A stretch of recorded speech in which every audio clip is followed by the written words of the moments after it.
Chegou o momento de mais uma entrevista aqui no Jornal da Rede Alesp. Vamos conversar com a deputada Márcia Lia, do Partido dos Trabalhadores. Ela vai conversar com a gente justamente sobre o projeto de resolução número 13, que foi aprovado na Alesp na última quinta-feira, Kate. Deputada, bom dia. Seja muito bem-vinda aqui ao Jornal da Rede Alesp. Muito bom dia a todos vocês, bom dia a todos os ouvintes. Um grande abraço a todos e vamos ao nosso diálogo. É isso aí, deputada. Conversamos há pouco com a sua colega, a deputada Janaína Pascoal, do PSL, que também discorreu e analisou sobre a aprovação desse projeto de resolução número 13, que cortou muitos gastos desta Casa Legislativa, totalizando aí uma economia prevista de 320 milhões de reais, recurso esse que será repassado para as ações, sobretudo na área de saúde, para combater o novo coronavírus. E eu gostaria justamente de começar esse bate-papo com a senhora perguntando sobre a sua posição em relação a essa redução de gastos aqui na Assembleia Legislativa de São Paulo. Bom, nós, da bancada do Partido dos Trabalhadores, votamos no projeto, votamos favoravelmente ao projeto, porque entendemos que, nesse momento, todos os poderes têm que contribuir. O poder legislativo, o poder executivo e também o poder judiciário. Entendemos que a iniciativa foi extremamente importante na medida em que nós vamos fazer um sacrifício, todos aí na Assembleia, vamos reduzir em 30% os subsídios dos deputados, 40% a verba de gabinete. Vamos também encaminhar para o governador 80% do fundo de arrecadação de aluguéis, de outras receitas que a Assembleia tem, para contribuir neste momento. Nós, da bancada do Partido dos Trabalhadores, só não concordamos com a redução do salário dos servidores, porque nós entendemos que a irredutibilidade ela é constitucional. É impossível, diante da nossa Constituição, reduzir salários. Ela não pode, nós não podemos votar um projeto de lei que seja contrário à Constituição. Vários deputados, inclusive o nosso mandato, provavelmente esteja entrando com um processo na Justiça para questionar isso, porque nós não concordamos. Só que como nós entendemos que era importante a gente votar a redução de subsídios, todas as reduções e a entrega do fundo, e tudo estava no mesmo pacote, nós fizemos a justificativa de que a bancada votava o projeto de lei, porque era importante, porém nós não concordamos com a redução dos salários dos servidores, porque fere o princípio da isonomia.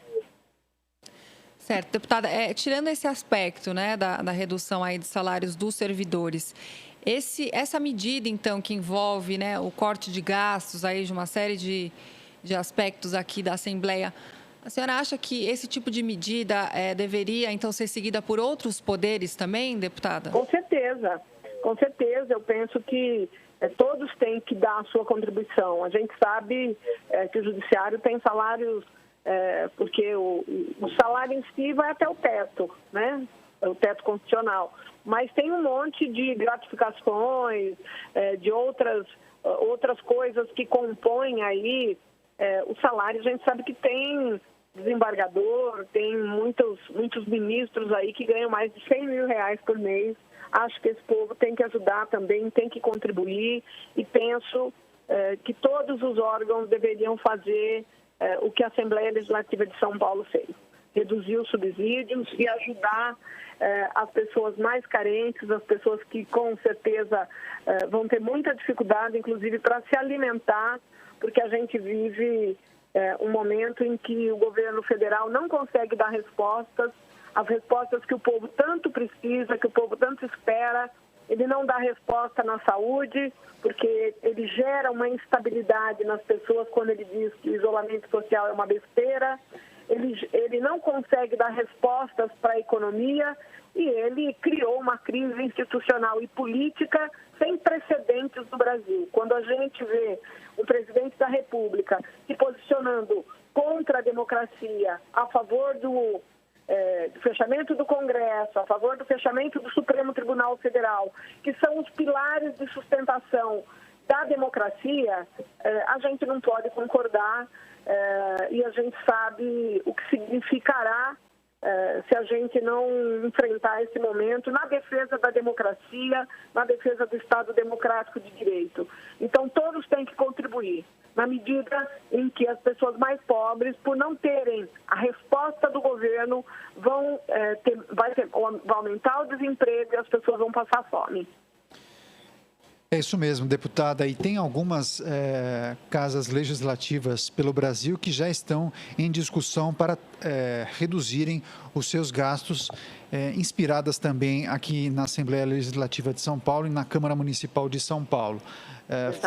Foi um belo exemplo dessas duas casas que certamente acabam ditando tendência para outras casas legislativas do Brasil. A senhora concorda? Concordo sim. Acho que foi fundamental que nós tivéssemos dado esse passo inicial para que outros pudessem seguir o nosso exemplo. Então, está de parabéns a mesa diretiva da casa, só não está de parabéns em relação ao desconto do salário dos servidores. Eu acho que aí está errado. Certo. Deputada, como que está a situação, né, da sua região aí em relação ao contágio, né, do novo coronavírus? Olha, vem aumentando dia a dia no interior, a gente tem sentido que a curva ela é ascendente, até porque as pessoas elas não estão cumprindo o isolamento necessário, né? Os governantes, os prefeitos aqui da região, eles têm feito todo o empenho, eles têm realmente, a grande maioria deles tem se empenhado aí, tem conversado com a população, tem tomado as medidas possíveis nesse momento para que a população compreenda que o nosso inimigo é invisível, que o nosso inimigo é altamente contagiante e que nós não temos remédio para curar essa doença de quem se contamina. Então, a única forma que a gente tem, que é eficaz, é o isolamento social. E os prefeitos aqui têm feito bastante esse debate, pedido para a população ficar, de fato, em casa, só que nem sempre a gente consegue convencer as pessoas, porque há um grupo de pessoas ligadas ao governo do presidente Bolsonaro que fazem caminhadas, carreatas, discussão, debates nas redes sociais, dizendo que é mentira que as pessoas estão morrendo, que isso daí é uma gripezinha. Então, tudo está errado, né? E o presidente da República incentiva isso. Incentiva e nós estamos colocando esse genocídio que está sendo praticado aqui no Brasil na conta do presidente Bolsonaro. Ele é o grande responsável pelo que está acontecendo no interior dos estados. Tá, só relembrando que a deputada é de Araraquara. Eu perguntei como que está a situação na região da deputada e não disse de que cidade que eu estava falando. Então, só para relembrar, a deputada é de Araraquara. Ela é de Araraquara, foi vereadora em Araraquara e é nascida em Araraquara. Me corrija se eu estiver errado, tá, deputada? Não, eu sou filha de Araraquara, criei e construí minha família em Araraquara, resido em Araraquara e toda semana eu vou para trabalhar em São Paulo. Agora não, porque agora nós estamos em isolamento social. Mas eu sou do interior, eu rodo muito no interior do estado de São Paulo. Eu tenho visto a luta dos prefeitos das pequenas cidades que não têm leitos de UTI, que não têm respiradores, que estão precisando se socorrer dos municípios maiores aqui ao redor desses municípios. Então, é uma situação bastante delicada que nós estamos vivendo aqui na nossa região. Legal. Deputada, eu gostaria que a senhora também comentasse e fizesse uma breve análise sobre a situação em que vivemos, porque existe uma corrente que defende a volta gradual dos serviços de comércio e também algumas empresas, enfim. E aí existe o pessoal da saúde,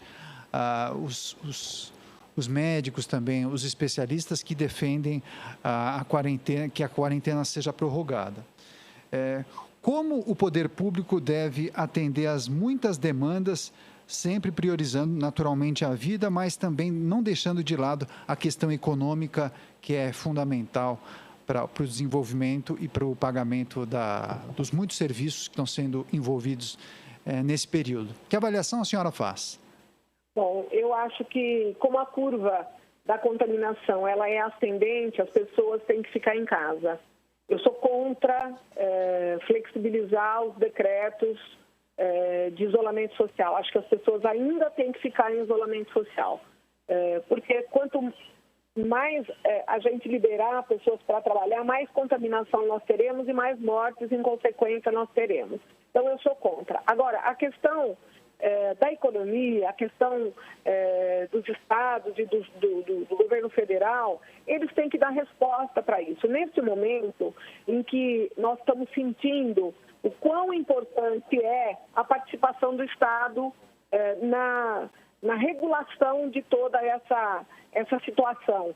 O Estado mínimo, os defensores do Estado mínimo estão, neste momento, exatamente sem ter o que falar e como dialogar com a gente, porque o Estado tem que ser forte. E o Estado, nesse momento, tem que dar as respostas.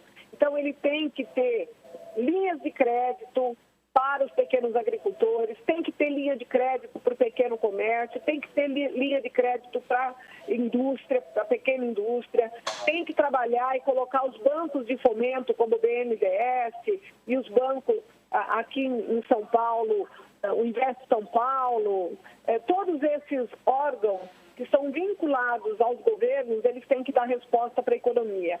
Tem que facilitar o pagamento da folha de pagamento, tem que tirar juros, porque os bancos já ganharam muito dinheiro. Chegou a hora deles contribuírem também nesse momento de dificuldade, de crise. Então, eu penso que o Estado tem que dar essas respostas, porque senão nós teremos a morte de muitas pessoas. Então, eu sou contra, a não ser nas atividades estritamente essenciais, que a gente libere as pessoas para o trabalho. Mesmo assim, com muita dor no coração, porque sei que algumas dessas pessoas vão perder a vida. Legal, conversamos aqui com a deputada Márcia Lia, do PT, ela que é da região de Araraquara, e explicou um pouco sobre a situação na sua região e também compartilhou suas opiniões e análises em relação ao projeto de resolução número 13 de 2020, que reduziu os gastos aqui da Assembleia Legislativa, naturalmente com o objetivo de repassar esse recurso para as ações de combate ao coronavírus. Deputada, muito obrigado por sua participação, pelos esclarecimentos e informações. Um grande abraço e um bom dia para a senhora. Um bom dia a todos vocês, eu é que agradeço o convite, estamos sempre à disposição, quando precisarem é só conversar com a gente e dar um grande abraço a todos os ouvintes aí da Rádio TV Alesp e, se Deus quiser, em breve estaremos novamente aí em São Paulo para podermos votar presencialmente tudo aquilo que é importante para o povo de São Paulo. Um grande abraço a todos e um bom dia. Obrigada, deputada. Um bom dia para a senhora. Abraço, Fernanda. Obrigada. Tchau, Um abraço. Tchau.